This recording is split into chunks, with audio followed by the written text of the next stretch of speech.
Hi, I'm Kimberly. Welcome to Simply Living in a Small Town. I hope everybody is doing wonderful. Today is Thursday. What's everybody up to? Drop me a comment. Let me know what you got going on. I greatly appreciate everyone watching. Whether you've been watching or this is the first time you're watching, welcome to my channel. Thank you so much. I appreciate it. So this is just going to be a chat video, and I kind of did have some things in mind that I wanted to chat about, and now, you know, my mind is kind of blank. I'm kind of, well, I got about 5 hours sleep last night, and I'm kind of been dragging myself along through the day. So these, well, kind of thus, these are the days I'm having a little bit here and there. So but I'm also just not feeling my best in other senses of the way. So I've had a, I'm sorry, I don't want to scoot back too far here. This chair kind of sinks down. So I had an upper respiratory infection that was about 3 weeks. I still got a little bit of a lingering cough from that. Then I had a week after that started. That started the Monday after my son's funeral. That was on Saturday, or yes, it was on June 15th on a Saturday.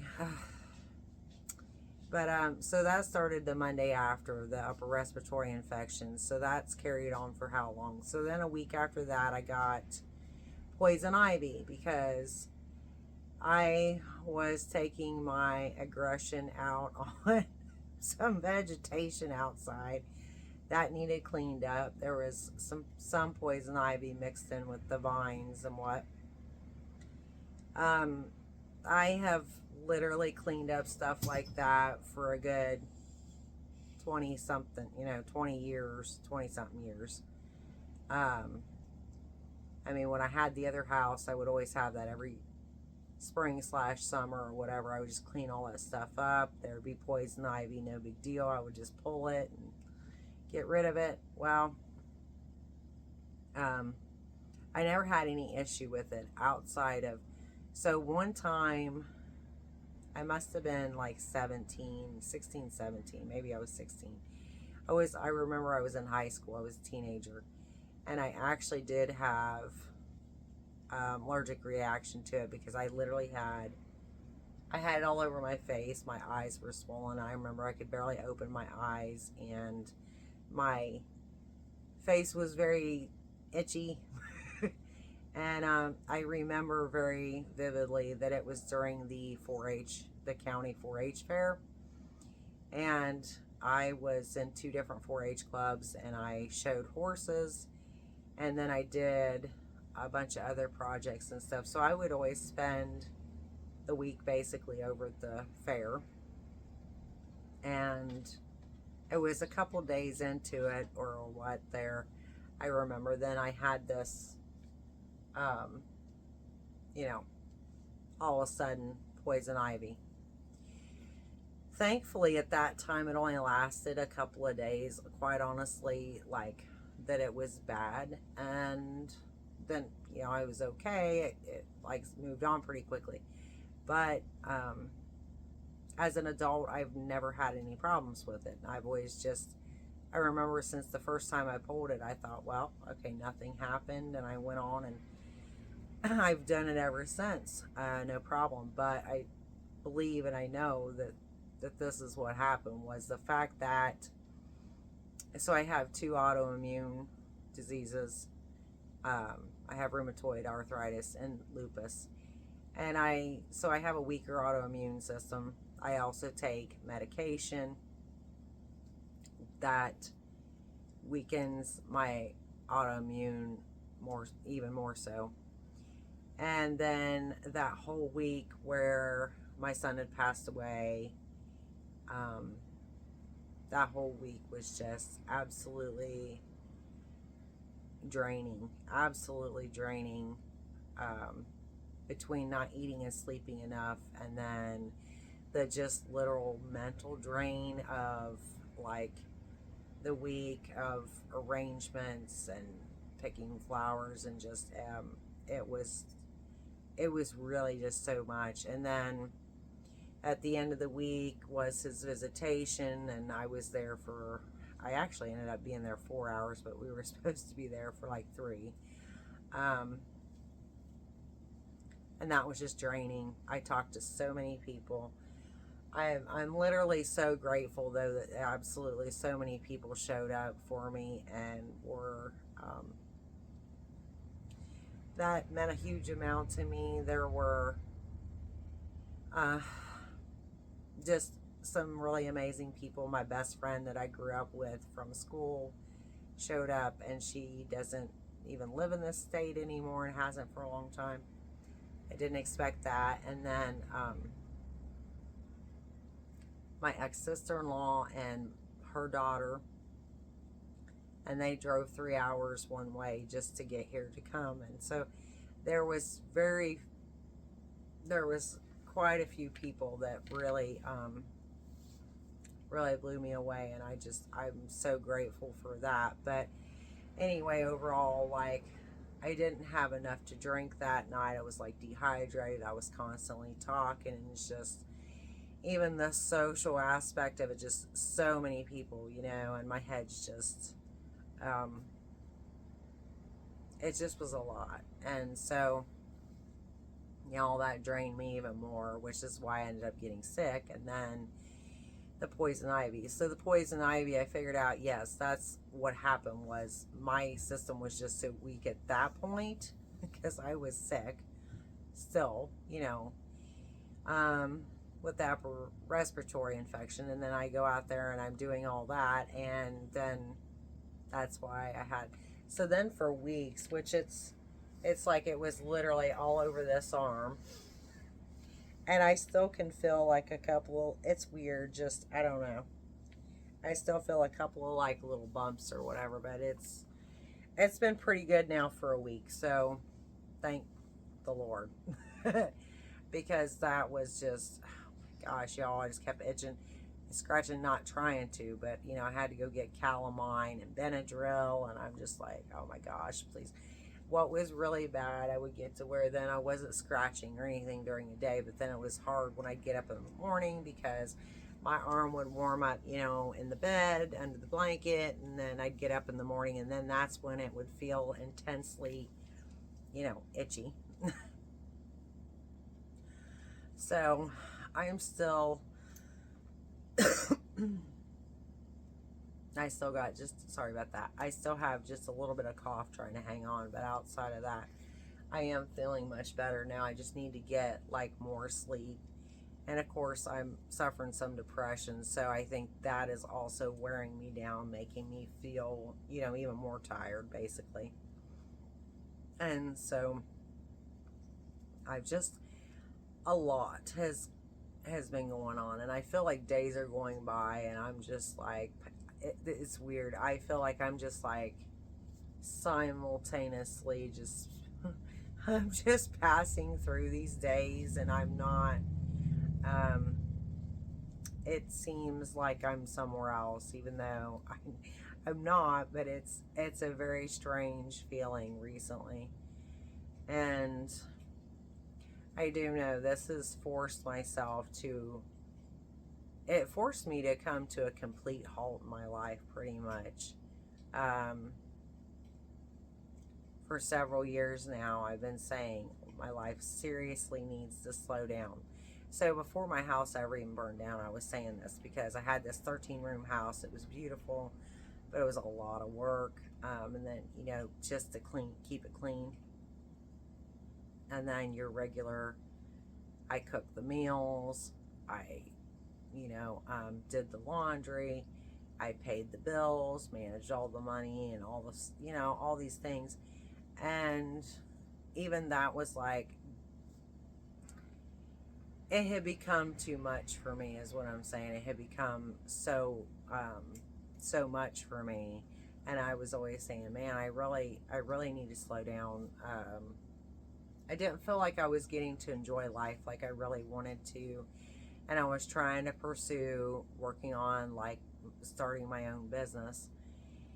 And at one point I finally just quit on part of that because I thought, man, I was letting the other stuff take me over because I couldn't stand. I was like, the house has to be like, the carpet has to be swept at least every other day and things like this, because I struggled really badly too with OCD. And even though I got a better control on that before the house was gone, but nonetheless, then I was forced into, after the house was gone, you know, I was literally forced into just working even so much more because I was trying to straighten the situation out over there on that property and clean it up, and which led to more health issues for me. It caused my health to decline and deteriorate more. And then where we live now, and it's a lot still, even though like we've done a lot, really, because we've put a lot of work into it, but there's still a lot to do. So you know, it's like I am excited about these things, and I want to remodel, and I want to crochet, and I want to paint, and I want to do these things. But I also have to take the time to take care of me, because, you know, first of all, if I get more sleep, you know, I'm more exuberant about getting up and like starting, and, you know, I know because when I do that, when I have myself in my normal like sleep pattern, I feel better, and I get up in the morning and I'm like ready to dig into these things of a day, you know. But then also there's this thing with my son, what happened to him. It's kind of a wake-up call as well, in that to seriously do better by myself and my own health, because I have quite a few health conditions, and it's like a full-time job just to manage my own health. So I think, you know, it's like it goes back to everything in moderation, and even my husband could tell you that I have a real problem with that. I don't think I've ever really been good at that, to be honest, about taking things into moderation, a little bit of this and a little bit of that, and knowing when to stop. I've always had an issue with that. I would just work myself into, you know, just like total exhaustion. And that really stems from, you know, it really stems from honestly, my upbringing. But in other words, I do recognize that, you know, as an issue, and it's something I have been trying to work on for the last couple of years. And so, but this with my son, again, that's just another like huge reason right there to do a whole lot better by myself, because, you know, I don't want to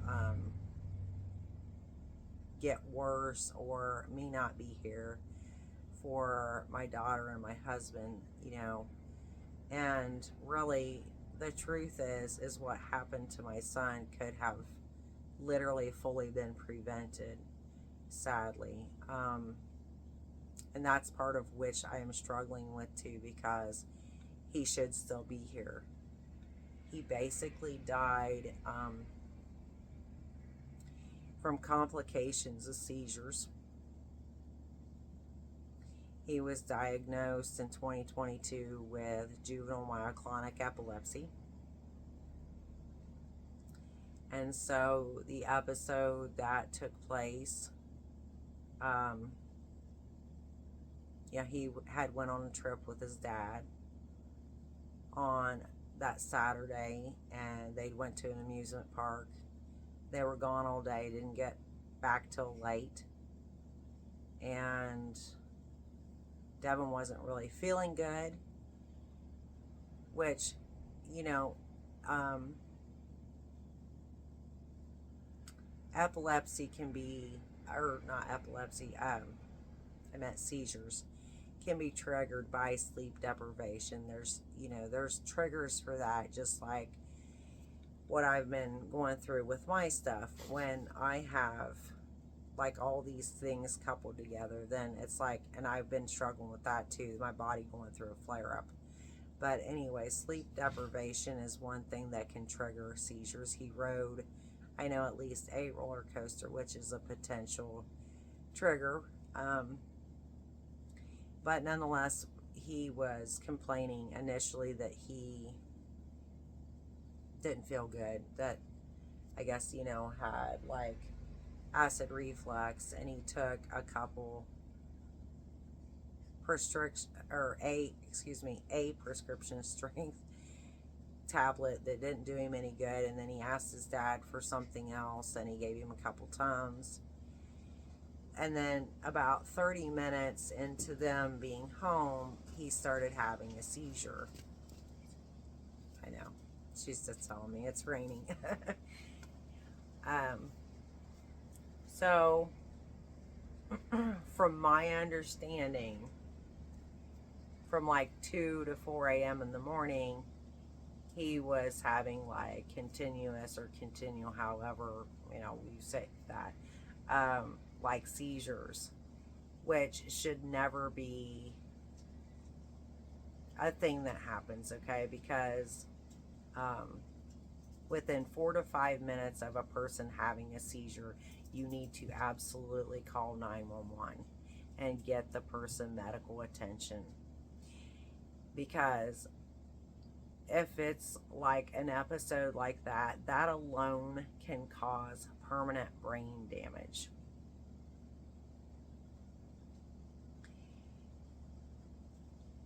So that I have a huge problem with, yeah, because my son should have received medical treatment, in which, medical help and treatment way before he actually did. So that happened, and then he went to sleep. At some point after he went to sleep, so his dad went to bed right after he went to sleep. But at some point after that, then Devin woke up and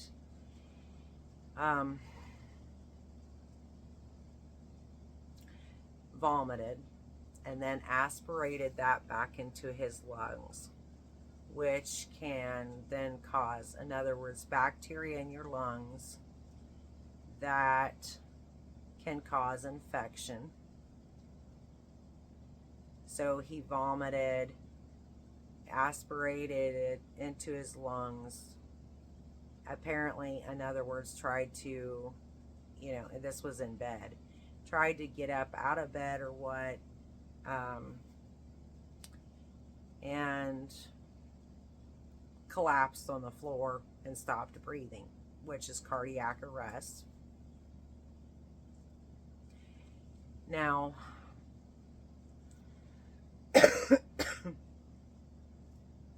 sorry.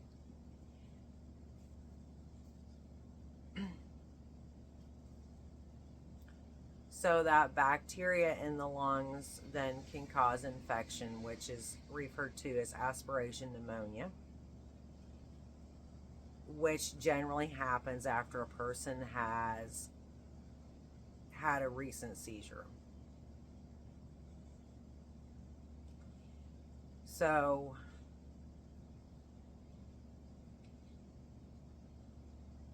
at that point, his dad did CPR on him, couldn't get him breathing. His mom, he actually lives with his mother. He got her up and she called 911, I guess, and she did CPR, could not get him breathing. EMT or whatnot, a bunch of people apparently showed up, and they finally got Devin breathing. He was then sent to Margaret Mary Hospital, which is in Batesville, which is about 20 minutes from us, and then was put on life support. And they could tell up there that he had aspirated, in other words, vomit, into his lungs, that he'd aspirated food, like food, and that, in other words, he had a possible infection. So then they sent him to UC Hospital. Oh, hang on. So he was sent to UC Hospital, then in Cincinnati, Ohio. Still on life support. They said they believed he had an infection. Oh, excuse me. I'm having some acid issue myself. And then essentially the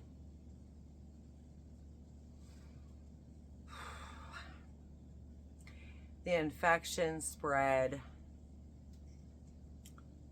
to his brain, and they said that it was spreading to his brain stem and that he was going to die.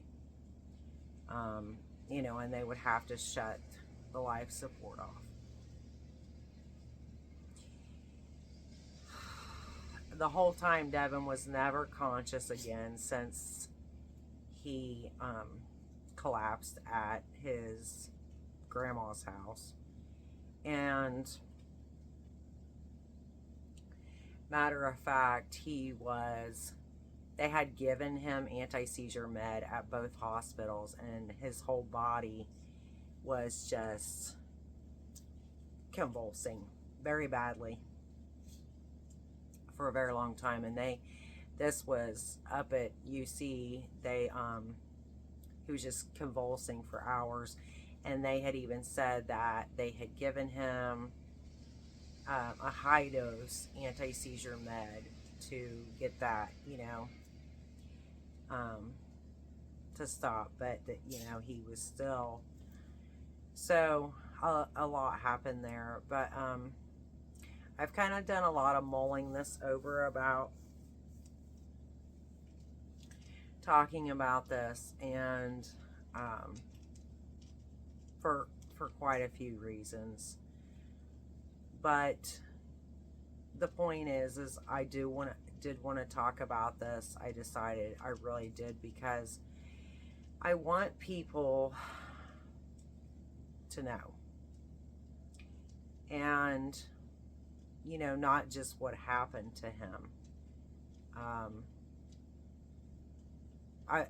I want people to understand, have more of an understanding of epilepsy and how this can affect someone, and what to avoid. And for instance, you don't ever allow someone to go through a seizure for more than 4 to 5 minutes without calling 911. Please don't ever do that. I want people that, if I can stress anything, that is one thing that I want to absolutely stress, that do not ever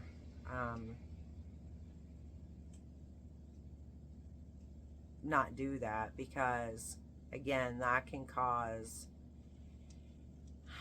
permanent brain damage and can kill the person. But it's not only that. My son was prescribed an anti-seizure med. He refused to take it and had never taken it,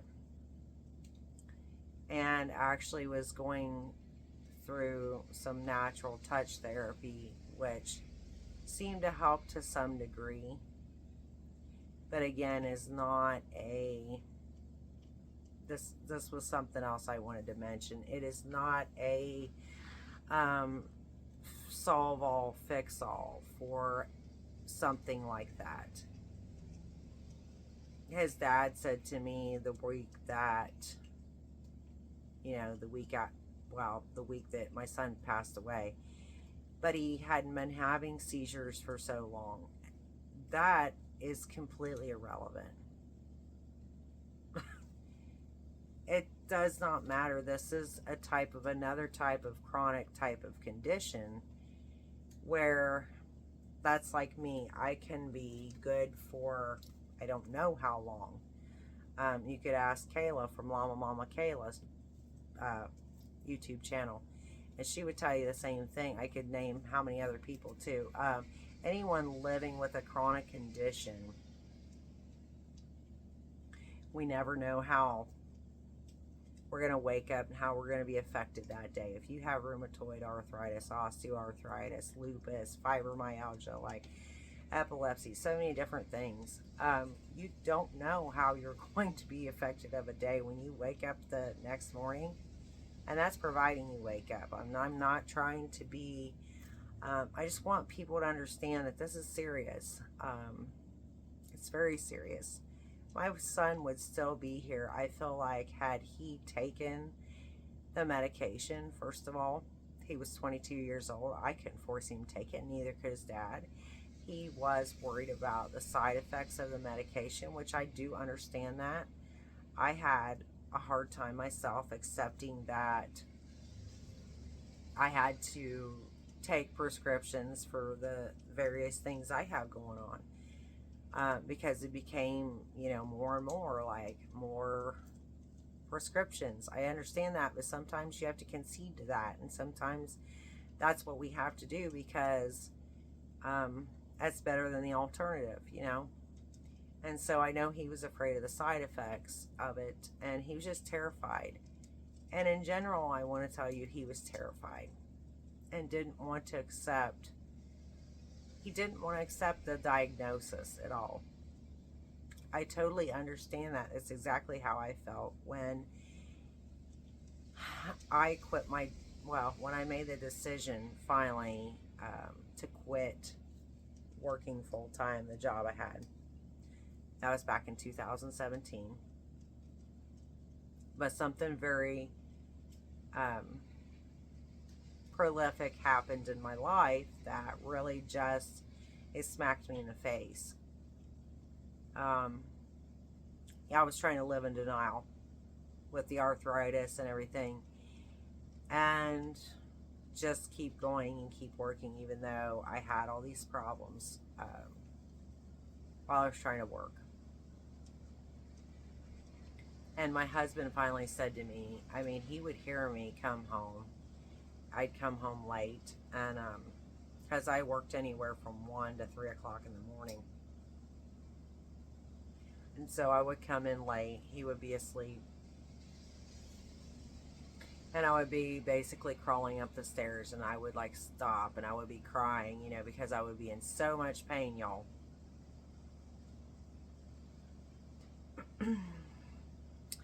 And he would wake up, and one time, he woke up and he says to me, "You've got to stop this."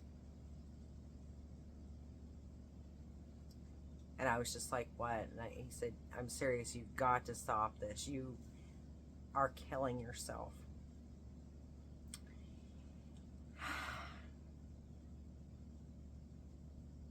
I cried hysterically, because I was trying to live in this denial because I did not want to accept that I had these health conditions, as I had always just been like a powerhouse in the way of working, and I mean working, grinding it, for years.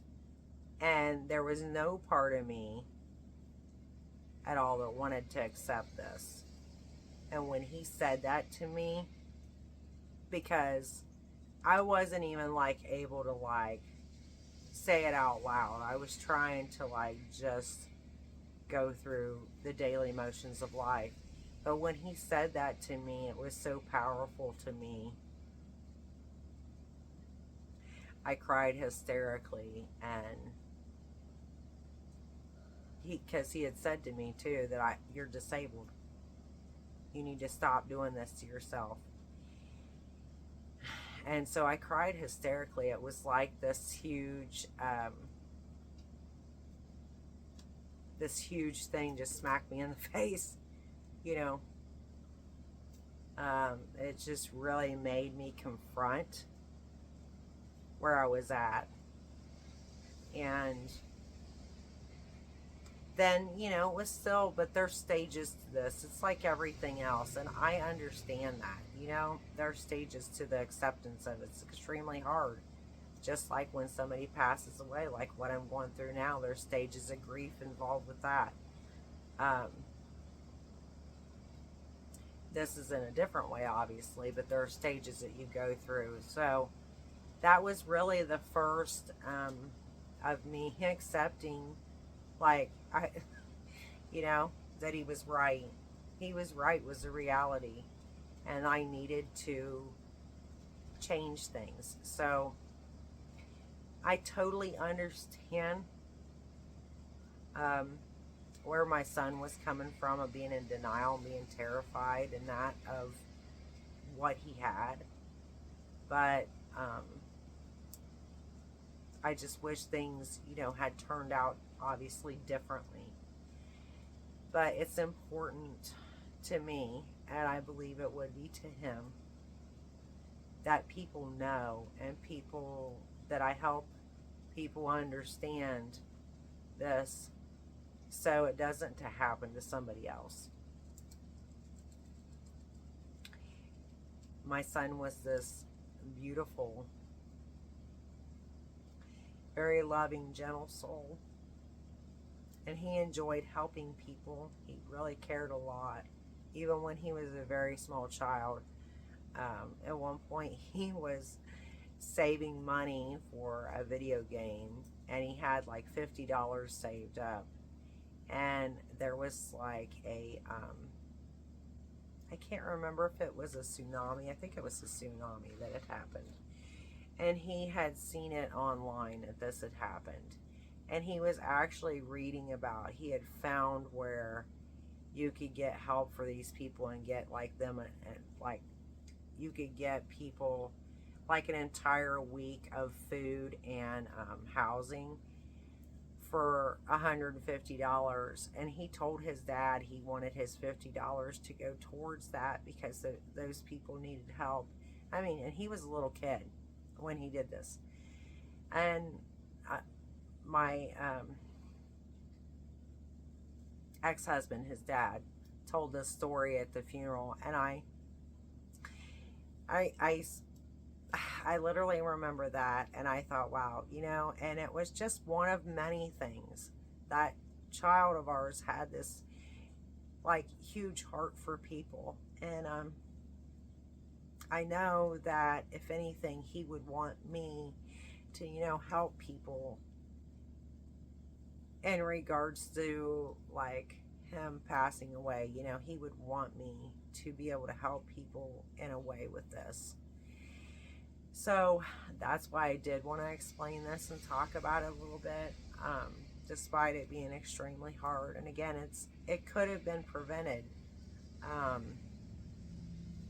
So I just want to stress that, please, you know, please, even if somebody is not acting right, you know, and you see something, you can tell when something is really wrong with somebody, call 911. It is not worth a person losing their life when they could have been saved because of something like that, where they should have gotten medical attention.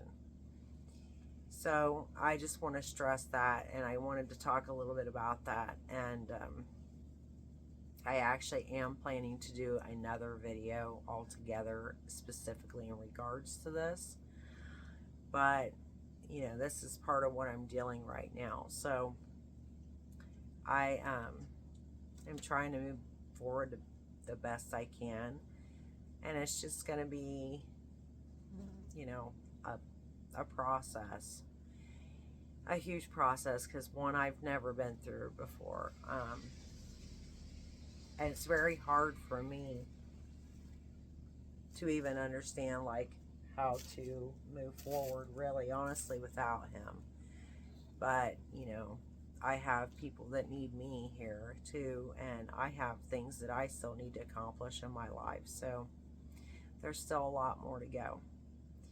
And I am going to continue crocheting, and I just, am I painting and remodeling and all the stuff that I love and enjoy. I just feel like this is a wake up for me too, and I've been forced to slow down because of it, and I really actually think that that is a good thing for me. So because I need to do a lot better myself. You just can't always be a powerhouse. You know, at some point that will catch up with you. And I mean, that's a lot. I've taxed my body extremely hard over the years. So I deserve kind of at this point to just kind of, you know, move slower and sit more and enjoy life more. So I have a kitty that dropped in on me back here. And that's another thing that we had happen. So this cat here, I don't know if he'll let me. Will you let me show him here? If you can see him really quick here. Oreo. Your baby. Oh, there he is. This is Oreo. And he's one of the ones that we got from the neighbor behind us that abandoned their two cats. There was him and then his brother S'more. So that's another thing that happened, because the week before last, we had gotten all the cats in, which not all of them go outside, but we have a few that go outside. Off and on a day, when it's nice, that is. And we had gotten everybody in except for S'more, his brother. And I was sitting downstairs here, and my daughter had heard something. She thought cats were fighting outside. I didn't hear anything, but she walked out there for a minute outside, and she said she thought there was something next door, out in front of the building next to us. And so I went out there and looked, and sure enough, it was him. And so, and he was just laying in the grass right in front of that building. So I don't know. I mean, I didn't see anything, but obviously he had gotten hit by a car. So that was very devastating to have that happen as well. So I had to go out there and get him, and, you know, and my husband buried him when he got home then later that night. So that was another thing we had happen. And so I've just been, it's been a lot. Y'all, it's been a lot. I mean, it's just a lot. But, you know, I've been wanting to do this, and I don't know what it is. I keep like hesitating, and then it gets later and I feel tired, and it's been I don't know. I'm just in a weird, I'm just not in my like normal place, y'all. I mean, I'm sure you can understand that, considering everything that, you know, that's happened. But I'm slowly working back at least into the, like, I'm happy with my crochet stuff, that I'm kind of like jumping back in, and that is actually making me feel good, which is a good thing right now, because I need that. So with that being said, I will see you next time. There will be a Friday FOs video tomorrow, because I will have FOs. So I'm excited about that. We also have, I need to be getting together my fair items that I'm going to be entering into the fair, into the crochet. So I've been wanting to do a video on that, so that'll be coming soon, because the fair is coming up very soon for us. So I will see y'all tomorrow. God bless now.